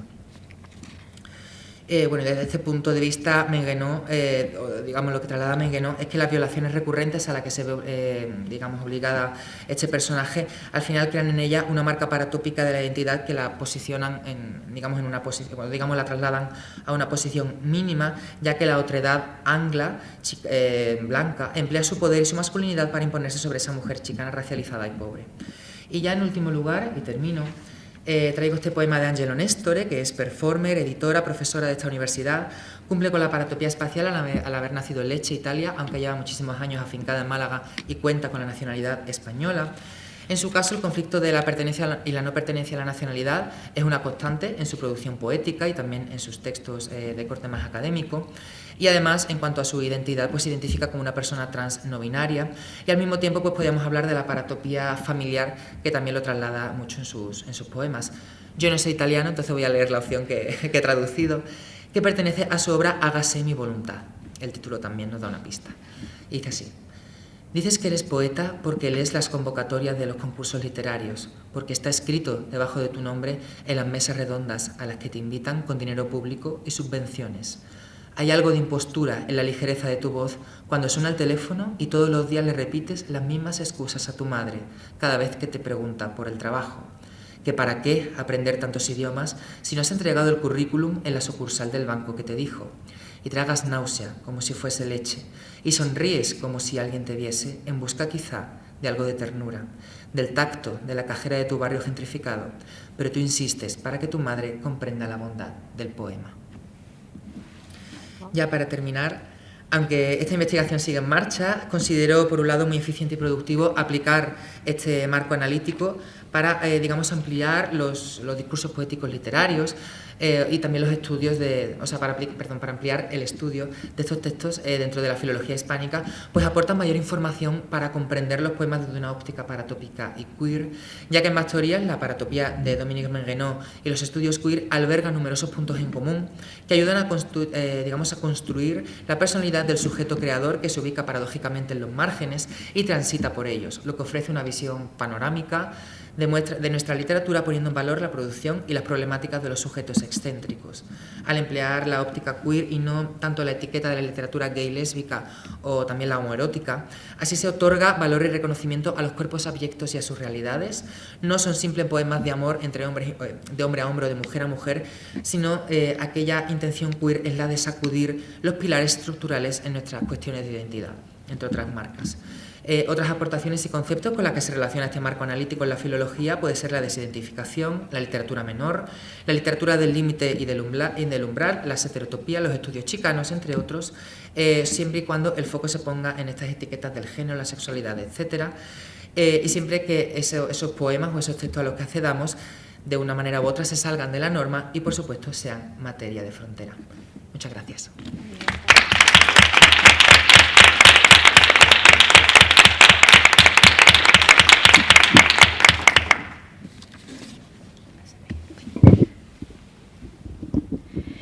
Bien, pues con esta última intervención de Francisco Rodríguez Sánchez, enhorabuena Paco también por esta clarividencia, creo yo, ¿no? Y de introducirnos en estas metodologías de estudio. Son metodologías académicas. Al fin y al cabo estamos ahora mismo en la universidad, ya lo dijo Beatriz al principio.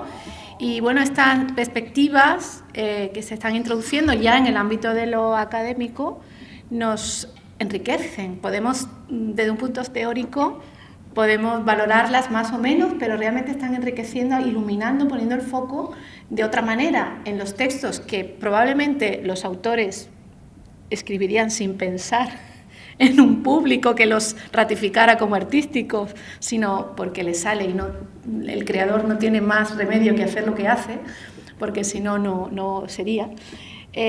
Independientemente de la conciencia real, que algunos pueden tenerla, muy clara, de arte y tal, pero evidentemente con estas nuevas perspectivas yo creo que vamos a apreciar esa tradición a la que hemos hecho alusión desde el principio y la modernidad actual. Vamos a trazar muchos puentes. Y yo creo que eso siempre va a iluminar, precisamente desde grupo nuestro de investigación, aparte del rescate patrimonial al que queremos dedicar gran parte de nuestro trabajo, con textos inéditos y de la literatura y demás, el aspecto de las reelecciones, que fue un concepto que el profesor Lara estableció hace un tiempo desde un punto de vista muy filológico, sin embargo se nos amplía en esa modernidad hacia relaciones multidisciplinares, interdisciplinares, tradición y modernidad y, por supuesto, estos enfoques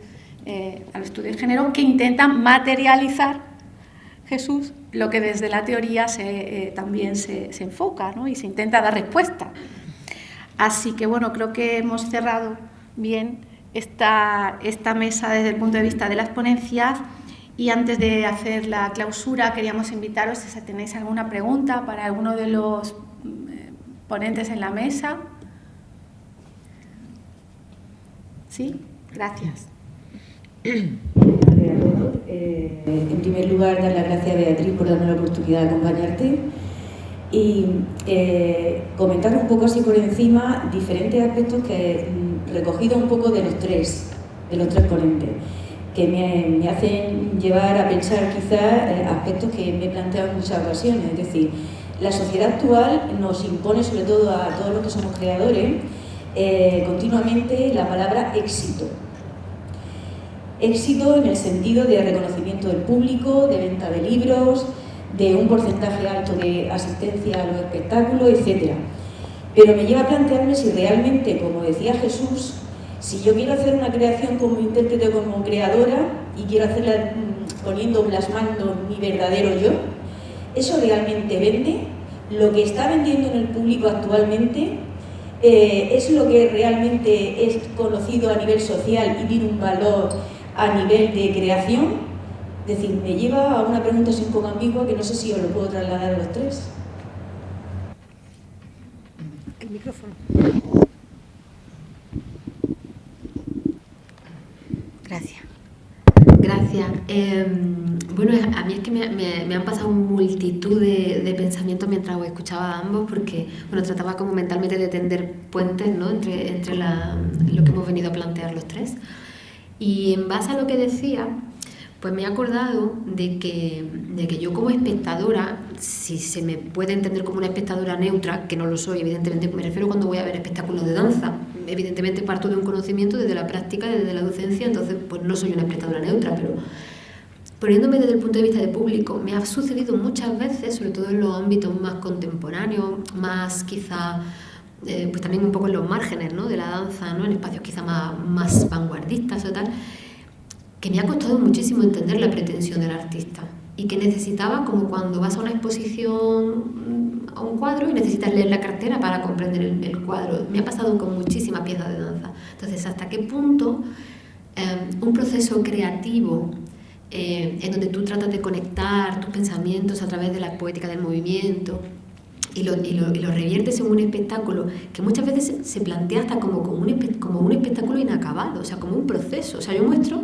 no ya con un resultado, con una pretensión de comunicarme a un público determinado o no, sino yo te presento aquí mi proceso, que, insisto, puede estar incluso inacabado y que puede devenir en otra cosa, en otro contexto, pero hasta qué punto eso me parece ultra interesante como creador, pero a lo mejor a mí como público no me interesa. O sea, te quiero decir, muy, muy legítimo, pero a lo mejor a mí pues no me llega. Al final, y esto me ha llevado a otro pensamiento, a partir de una pregunta que tú has lanzado, Jesús, muy interesante, y es, yo soy muy fan de un grupo que se llama Radiohead. En fin, gracias, me siento un poquito más armada. Para mí son como los mejores del universo, ¿no? Bueno, pues su líder, que es Tom York, en una entrevista, yo, bueno, pues siendo adolescente, le trataba de cada vez que yo aparecía en buscarlo, ¿no? Ahora lo está todo a golpe de clic, pero entonces era como muy raro que una chica de Córdoba adolescente le gustara Radiohead.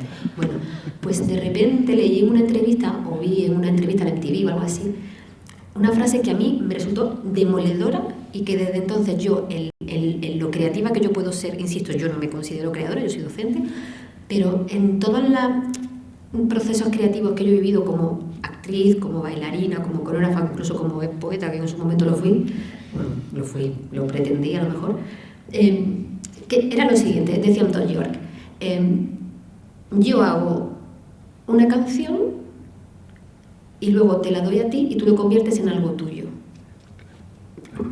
Puf, o sea, me voló la mente. Dije, es que eso es el arte. Ahí está la comunicación.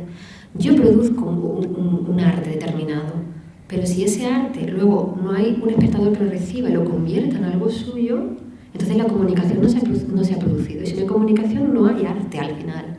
O sea, muy válido como proceso reflexivo, todo proceso creativo, pero si al final eso no llega a nadie, o sea, ¿qué es una película si nadie la está viendo? ¿Qué es un espectáculo de danza si no hay un público que lo vea? ¿Qué es un poema si nadie lo lee? Y voy más allá, si alguien lo ve y no lo entiende. Entonces se nos acaba el discurso. Por eso me encantaría que todo saliera de hoy de aquí bailando. Eso sería para mí el triunfo mayor, claro.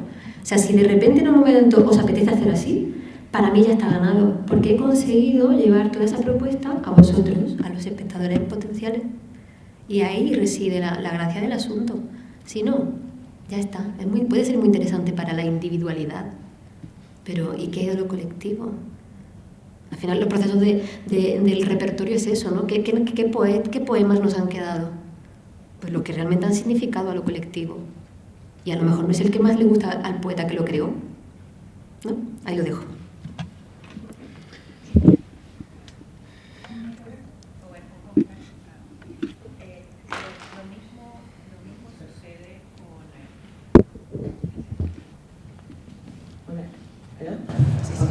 Lo mismo sucede con el profesorado, ¿no? Que si uno como investigador siempre se va a dedicar a hablar con palabras rococó, rimbombantes y churriguerescas y solo lo entendemos nosotros, ¿qué estamos haciendo, verdad? Porque es así como hablar a una caja de resonancia. Y uno también tiene que tratar como investigador, ¿verdad? De que el ciudadano común sepa de lo que tú estás hablando, ¿verdad? Y que así ellos también puedan entender desde otro punto de vista un hecho cultural. Y eso a mí me parece importante, que uno también sea accesible al ciudadano común, porque si no nos estamos hablando nosotros mismos. Claro. Bueno, pues yo voy a intentar responder. Yo también te digo que lo de bailar conmigo lo vas a tener más difícil, aunque por dentro, en espíritu, te digo yo que te acompañaré a tus alumnos, seguro. Pero es que, perdona que te interrumpa, pero es que eso es lo guay. Esto es claro. Perdóname, Yo en espíritu, no. Es que porque la danza tiene que ser para el que solamente sabe bailar, cuando además estoy trayendo una danza tradicional que se supone que su origen lo podía bailar cualquiera. O sea, es que cuidado que perdemos a veces un poco la perspectiva. Si es que se trata de ese encuentro, de que aunque tú no sepas bailar, ¿cómo no va a poder bailar tu cuerpo? Mi espíritu te lo aseguro.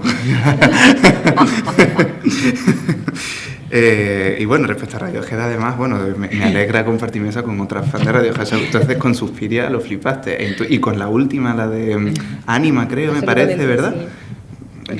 Tal cual. Voy a intentar responder yo creo que quizás puede ser un poco el debate de siempre, ¿no? ¿Venden, no venden? Bueno, creo que una buena parte de la historia también nos demuestra un poco que casi nuestros grandes admirados hoy, los que consideramos grandes artistas hoy, no lo fueron en su tiempo.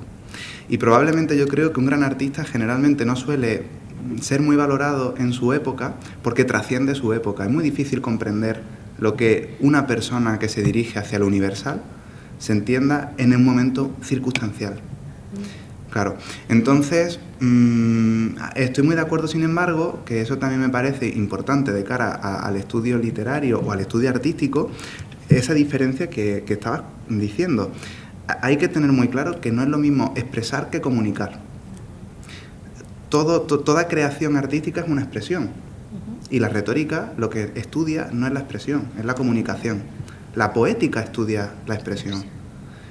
Entonces, bueno, expresión siempre se produce. Y ahora, intentando ya también, y también con el comentario además que hizo Azucena antes, sobre la circunstancia y el yo, Yo creo que al final, siempre que nos situamos frente a la sociedad, ¿no? Y toda construcción de lo colectivo, que también me parece muy interesante, lo importante también es saber qué tipo de creación colectiva, porque si no volvemos otra vez a los nacionalismos del romanticismo, es decir, no toda colectividad es inclusiva. Entonces, claro, creaciones colectivas sí, pero inclusivas, colectivas de verdad. Pero bueno, quitando eso, yo creo que toda exposición a lo externo, ¿no? Y sobre todo en el tiempo de hoy, se basa en una colonización del yo. ¿Y qué es lo que está colonizando el yo? Una nada absoluta. ¿Por qué? Porque si yo soy nada, yo me defino por lo externo a mí. Yo me defino por el libro que compro, me defino por el disco que compro, me defino por el festival al que voy, me defino por la ropa que llevo, me defino por la plataforma que consumo y si la estoy viendo pirata o no. Es decir, nuestra sociedad, paradójicamente, en lugar de haber avanzado en un desarrollo del yo hacia lo colectivo y constructor de la colectividad y una colectividad que acoja al yo, se ha convertido, paradójicamente, insisto, en mutilador del yo. Porque para que esta sociedad funcione necesitas que consumas y ese consumo es lo que te va a definir a ti como yo, pero siempre es una definición que se basa en lo exterior a ti, nunca en lo interior a ti. El poeta es lo contrario. Si las circunstancias cambian, yo cambio. Pero el poeta dice, cambien o no, yo soy yo. Y yo observo las circunstancias. ¿Me adaptaré o no? Que yo creo que también ahí está el tema de lo queer. ¿Me adaptaré o no? Y el poeta dirá, me adaptaré o no, cambiaré o no. O cambiaré yo las circunstancias y no ellas a mí. El problema, ¿cuál es? Desde mi óptica, esto es una opinión, ¿no? Que nuestra sociedad actual prefiere utilizar una categoría porque es más cómodo escribirse una categoría que romperla y construirla tú. Es más cómodo decir que este libro que publica tal editorial es poesía a decir yo voy a hacer mi selección de quiénes son mis poetas. Es más cómodo decir, pues si esta persona gana un premio es bueno, a yo voy a tener un criterio y a desarrollar mi propio criterio sobre qué es bueno y qué no lo es. Y al final, en definitiva, es más cómodo definirme por aquello que no es, por lo otro. Es decir, como yo no soy eso, como yo no soy musulmán, como yo no soy chino, como yo no soy ruso, como yo no soy africano, como no soy europeo. Por lo tanto, esa sociedad colonizada por la nada absoluta, ¿qué tipo de arte va a consumir? ¿Qué tipo de política va a consumir? ¿Y qué tipo de educación busca? Pues la nada. Déjame el que quiera hablar. O sea, que pesimista el día.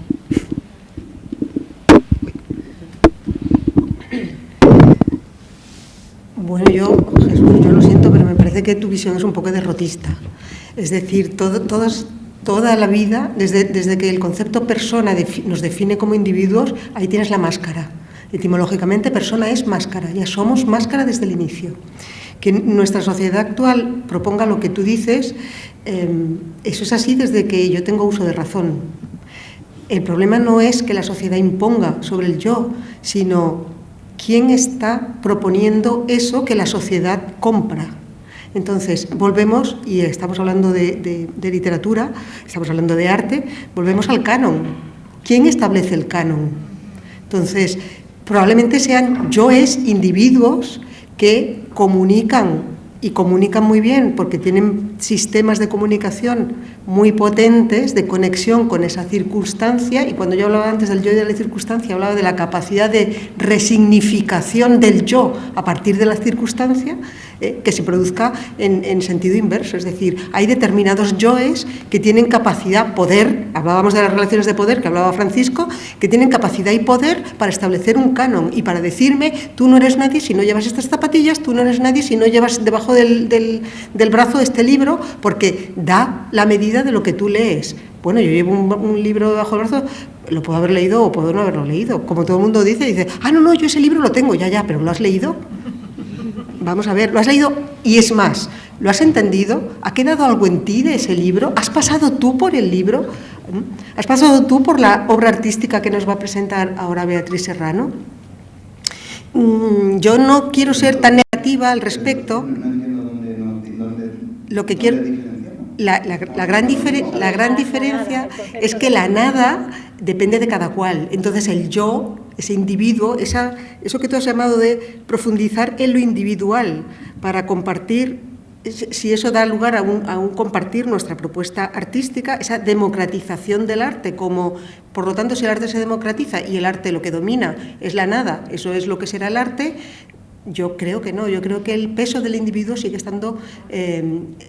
estableciendo la medida del contraste con la sociedad y que al final la sociedad no es más que la suma de los individuos. Entonces, depende de nosotros, no podemos dar bueno, como ya la sociedad nos pide esto, ya nos dejamos llevar. No, porque entonces ni votaríamos, ni tendríamos una voz dentro de las aulas y esto lo quiero enlazar con lo que ha dicho nuestra... ¿Cómo te llamas, perdona? Yosalia. Lo que ha dicho Yosalia es verdad que tenemos que tener un registro probablemente diferente, pero también a la vez tenemos que tener una capacidad de que nuestros alumnos comprendan el universo académico en el que ellos mismos, del que ellos mismos van a participar, probablemente desde su punto de vista crítico, probablemente, por eso no se puede evitar lo individual, pero la sociedad, la academia, no nos va a suprimir el que nosotros seamos nosotros. Entonces, con lo que no estoy de acuerdo es con ese concepto de nada que lo invade todo, porque me niego. Claro, pero yo solo por responder en este sentido, el acto de rebeldía que tú planteas, bueno, o de negación, no es rebeldía de 20 siglos, perdón, del 21 ya. Pero esa rebeldía de 20 siglos o de negación, aunque bueno, yo creo que tiene muchas variaciones, ¿eh? Es decir, no podemos hablar de un vacío del yo igual al que había en el cristianismo o al que hay en el Islam, al que hay ahora. Por lo tanto, me parece que sí que hay diferentes identidades y diferentes formas. La individualidad que tú has definido muy bien. Yo lo que te digo es que esta evolución de la individualidad que te lleva al paroxismo, que es lo que tú has propuesto, se viene predicando desde el siglo XIX, desde el XVIII. Con lo cual, esto seguirá avanzando, pero lo mismo que desde el siglo XVIII la sociedad no ha desaparecido, no va a desaparecer de un día para el siguiente y no nos vamos a convertir en nuestras performances, en la performance de lo que nosotros somos, que sea diferente a lo que venimos siendo desde el cristianismo. Vale, como te digo, insisto en la idea de que no veo dónde estamos en desacuerdo, porque me parece que no hemos dicho nada diferente. Yo creo que no he animado en ningún momento a rendirnos, más bien al contrario.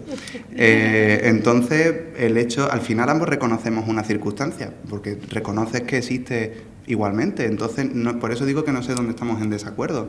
Y respecto al tema de lo performance o de lo performativo, ojalá, es que yo no le tengo miedo a eso. O sea, yo es a lo que me gustaría que llegásemos. Ahora bien, la propia educación es hacia donde nos debería llevar y por lo tanto una mayor educación y un mayor conocimiento implicará naturalmente una mayor complejidad individual.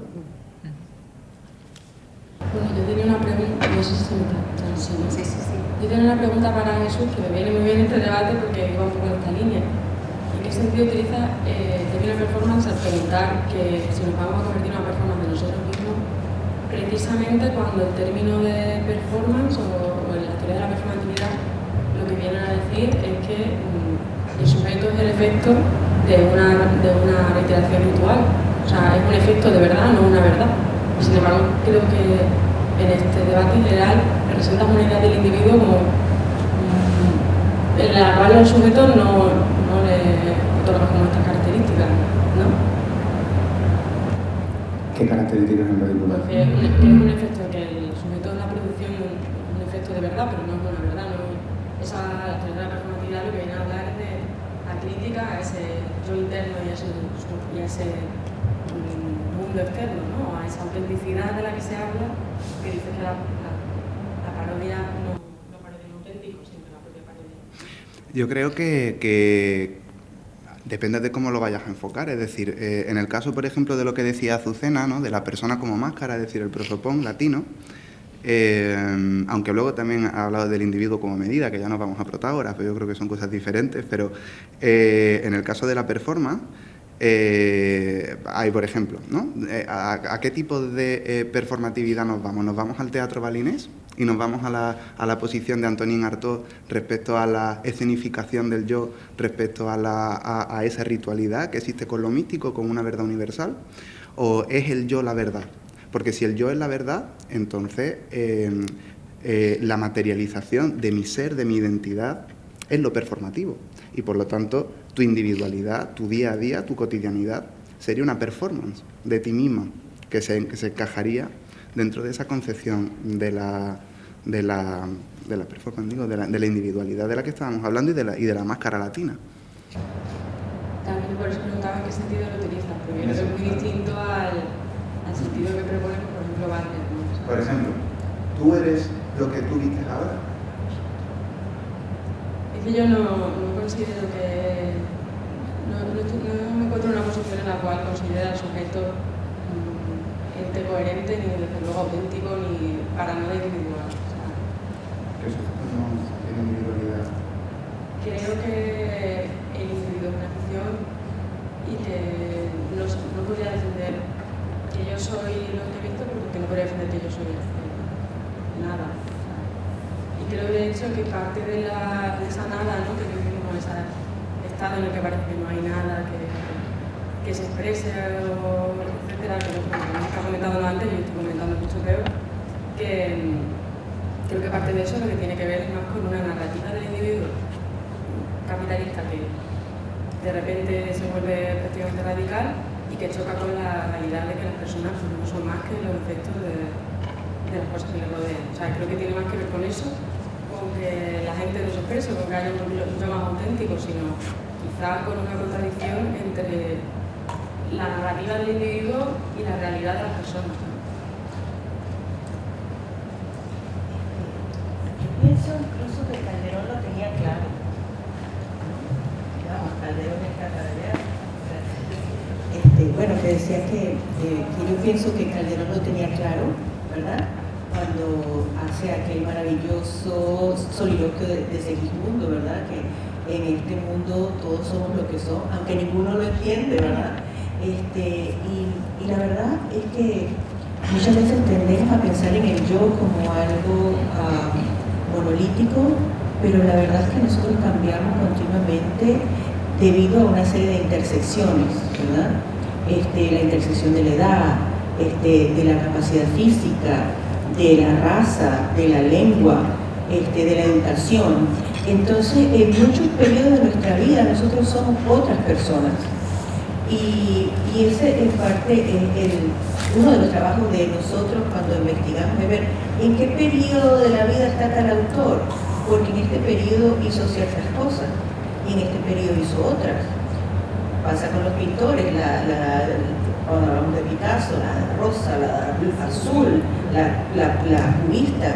Entonces no estamos hablando de una persona monolítica, así como nosotros no somos una persona monolítica, nosotros somos muchas personas a lo largo de nuestras vidas, ¿no? Y eso es algo que hay que tener en cuenta, porque muchas veces cuando decimos no sé quién soy, estás en un proceso todo el tiempo de cambiar, ¿verdad? Y cuando hablamos de crisis existenciales, ¿verdad? Es porque estamos pasando unos momentos en los que dejamos de ser algo y ahora vamos a hacer otra cosa.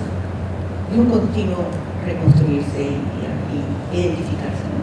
Y por eso es tan importante también lo que decía Francisco, de que claro, eso está bien cuando tú entras dentro de un canon en el que te sientes identificado, ya sea por identidad cultural, pero y cuando no tienes donde sujetarte, que era lo que él nos traía, y qué maravilla que de repente cada vez más esas otras realidades sean parte de la realidad, porque hasta ahora habían sido negadas, es que no era la realidad. Y lo real es que si sumamos todas esas realidades que quedaban fuera, son la realidad. Hay un detallito, pero hay un detallito que muchas veces leemos esta cita tan famosa, yo soy yo y mis circunstancias, no soy yo y las circunstancias, hay una diferencia también allí. Yo para responder lo tuyo, no sabría, yo no sería tan valiente para negar la existencia del individuo en su totalidad, pero lo que sí te diría, además de por supuesto que muchas gracias por la intervención, etcétera, es que yo tampoco voy a venderle el concepto del individuo al capitalismo. Es decir, el concepto del individuo no es del capital, ni es del capitalismo, ni es propio de él. Yo creo que es propio del propio ser humano, que se reafirma respecto a todo lo que es, independientemente de que haya un capitalismo, de que haya cristianismo, iglesia o comunismo. Es decir, el individuo está en cualquiera de las sociedades. Me da igual cómo sea el sistema económico. Y el capitalismo no puede apropiarse de un concepto que lo que está haciendo es definirnos a nosotros frente a los demás, ¿no? Entonces, apagó. Vale. Entonces, eso es lo que... Jesús, muchas gracias. Paco, nos hemos quedado sin tiempo para que tú hubieras intervenido en esta secuencia, pero tampoco hemos querido quitaros la palabra, que era también uno de los objetivos del festival y del congreso, ¿no? De que realmente yo creo que estamos en un momento importante, porque después del paroxismo y todo, siempre hay un renacimiento. Yo tengo que ir a lo clásico, así que bueno, todo pasará y vendrá lo que tenga que venir. El laboratorio de claroscuros del amor al miedo, que tiene esta trastienda de la investigación, entonces tiene ese título de amor al miedo, me gusta, porque creo que resume un poco el amor que tenemos todos por la creación, por lo artístico, por intentar encontrar la verdad, aunque sea solamente per se. Hay preguntas, Jesús, que nunca tendrán respuesta, pero su sentido es existir como pregunta. Entonces, bueno, pues ahí estamos, y los creadores seguirán en esa línea, y se hará otra historia, y otros la contarán, porque nosotros, los académicos, al fin y al cabo somos ese filtro de traducción de los que no están ya, y claro, por eso hablan de otra manera, porque claro, hablan por otras personas, somos, voy a decir una cosa rara, somos esos mediums en un momento dado, pero claro, ahí ponemos de nuestra parte. En fin, que con poco miedo y mucho amor vamos a cerrar esta mesa con agradecimiento a la organización de Claroscuros, a ustedes que han estado aquí, a los que nos verán en su momento y, por supuesto, a todos los ponentes de la mesa. Gracias. Yo también quiero agradecer a las dos profesoras que han presidido la mesa, a Belén, digamos, Molina, y a Azucena López, y además a los ponentes, los comunicantes, y Francisco, que nos ha ayudado también, compañero de área, y claramente la catedrática que está con nosotros. Entonces, muchas gracias por parte de la organización, y ahora tenemos la performance en el hall. Muchas gracias.